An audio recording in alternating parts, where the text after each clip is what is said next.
พี่น้องมาเบิ่งค่อยไปตลาดซื้อผ้าห่มมันหนาวหลายนุ่มๆสิเห็นผ้าห่มงามไปซื้ออยู่ตลาดนั่นล่ะมาเด่นมาหยิบยันมันโลเนาะมาหยิบมาซ้อมให้มันอันนั้นบ่มันฮ้อบ่นำไปปั่นไปซักจะบ่มันฮ้อเนาะนุ่มๆอุ่นๆแล้วก็กว้างดีเป็นอย่างดีคักๆพี่น้องอากาศหนาวแล้วไปโลดตลาดอยากเห็นผ้าห่มยางกับฟ้ายางนุ่มๆอุ่นๆก็เลยมาซ้อมหยิบซ้อมแซมหยิบให้มั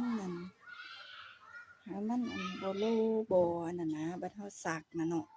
มันจะบ่ฮ้อบ่เป็นก้อนอึมอลิมมาหยิบกันหยิบผ้าฟ้าเด่นผ้าฟ้าเด้อพี่น้อง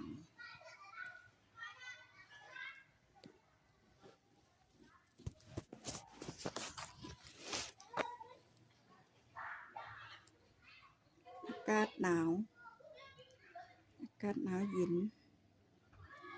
เห็นผ้าฟ้าคืออุ่นแดดนี่ก็เลยซื้ออยู่ตลาดมาเพิ่นมาขายอยู่ตลาดน้อยกะงั้นนี่ก็เลยซื้อมาเด่นหยิบบ่มันฮู้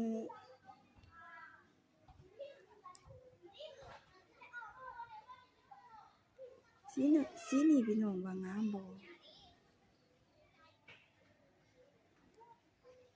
อุ่นๆเลยเป็นอ่อนนุบๆเป็นขนนุบๆจุดหยิบไว้เพื่อว่าบ่มันโลบ่มันฮ้อขุนฮ้อผีเพิ่นก็หยิบมาแล้วแต่ว่ามาหยิบซับวางมันอีกติขึ้นมาเกยาง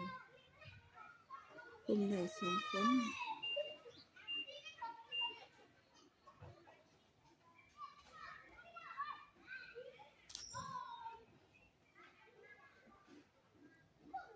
ขี้ตื่นกว่าเขาเนาะเห็นหน้าเจอหน้าก็แล้ว